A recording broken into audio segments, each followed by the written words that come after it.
The tank commander played by Brad Pitt in the film Fury is named Don War Daddy Collier, and while he was a fictional character, there was in fact an American tank commander nicknamed War Daddy during World War II. His war would be short, only 81 days, and every tank he commanded in would get knocked out, but he would cause so much death and destruction in those 81 days he would earn the nickname War Daddy and become an ace of aces. His real name was Lafayette Green Poole. He was born in Odom, Texas on July 23, 1919. He would study engineering at Texas College of Arts and Industries in Kingsville, Texas, and was also a successful amateur boxer. Poole left college and joined the U.S. Army in June of 1941 and would attend basic training in San Antonio, Texas before being sent to Camp Beauregard, Louisiana for assignment to the newly forming 3rd Armored Division. He was an excellent soldier, and while in training he was observed to be a very aggressive sergeant, demanding nothing but the best from his men. Poole even refused a commission to become an officer so he could remain closer to the front. Poole obtained the rank of staff sergeant and would deploy overseas with the 3rd AD in September of 1943. His unit would land on Omaha Beach in Normandy, France in late June of 1944. During his time in Europe, Poole would fight his way across France, Belgium, and Germany from June to September of that same year. He would serve with the 3rd Platoon of Company I, 32nd Armored Regiment, 3rd Armored Division, and command 3 M4 Sherman tanks. The 3 Shermans were an M4A1 armed with a 75mm main cannon and 2 M4A176s, each armed with a more powerful tank-killing 76mm main cannon, all of which were nicknamed In the Mood. When asked about this nickname, Poole replied, "That's just the way I felt, just in the mood for anything." All would be knocked out with Poole and his crew inside. Poole's tank crew would mostly remain the same throughout the majority of his time in combat. His gunner was Corporal Willis Groundhog Aller. The loader was Technician 5th Grade Delbert Gelbert Boggs. Corporal Wilbert Red Richards was the driver, and Private First Class Bertrand Schoolboy Close was the assistant driver and bow gunner.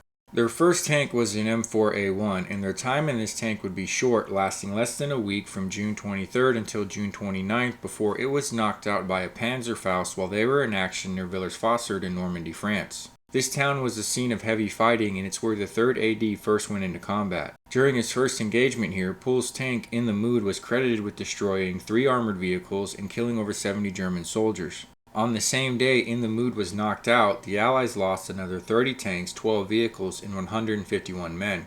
Though Poole's tank would be part of the Allied losses that day, his crew wouldn't be. Everyone was able to successfully bail out of the tank after it was hit with minimal, if any, injury, as they were all back fighting in another tank 3 days later. Poole's second tank was an M4A176. His time in this tank would last longer, about a month and a half from July 1st to August 17th. Poole's success as a tank commander is in part a result of his excellent crew. His gunner Aller is said to have seen all of France through the sights of his cannon, as he always had his eyes pressed against the sights ready to fire at a moment's notice. This behavior would indeed give In the Mood an edge in combat, especially during quick-draw surprise encounters. On one night, after a long day, Poole was in the process of ordering his tank to stop for the night. His mouth was open to say the words, "Driver, halt," but at that exact moment, the shape of a 40mm dual-purpose anti-aircraft gun emplacement materialized less than 50 feet or about 15 meters from the tank. Poole immediately shouted, "Gunner, fire," and Aller, always at the ready, instantly sent a round into the anti-aircraft gun, taking it out before its crew had time to react. Some days later, from destroying the anti-aircraft gun, Poole's platoon was skirting south of the town of Colombier, France, when a Panther appeared in front of the lead tank. The Panther fired first, getting 2 rounds off in quick succession, but the gunner's aim was poor, and both shots missed the Sherman. Before the Panther could get a third shot off, In the Mood opened fire with its main cannon, scoring a direct hit on the Panther's turret, knocking it clean from the Panther's hull. This was the beginning of a vicious close-quarters tank battle. Remnants of the 2nd Panzer Division were reconnoitering in the area. They opened fire on the Americans at once, and enemy tanks seemed to come from everywhere. The fighting started in the late afternoon, and by dark it was all over. In the Mood had taken out 2 enemy tanks and at least 2 armored cars as well. Dismounted German crews and infantry were killed by machine gun fire from In the Mood's machine guns. As the 3rd AD continued its advance, Poole was leading Combat Command A and clearing remaining German forces from the village of Fremantle when his tank was knocked out by friendly fire from a P-38 Lightning. Again, Poole and his crew managed to survive this tank's destruction as well. They wouldn't be as lucky with their 3rd tank. Poole's 3rd and final tank was another Sherman M4A176. He would cross into Belgium with this tank, and during one fight near Namur, a small city on the Meuse River, Poole and his crew destroyed 16 enemy vehicles in one day. These vehicles included half-tracks, assault guns, and several self-propelled anti-tank guns.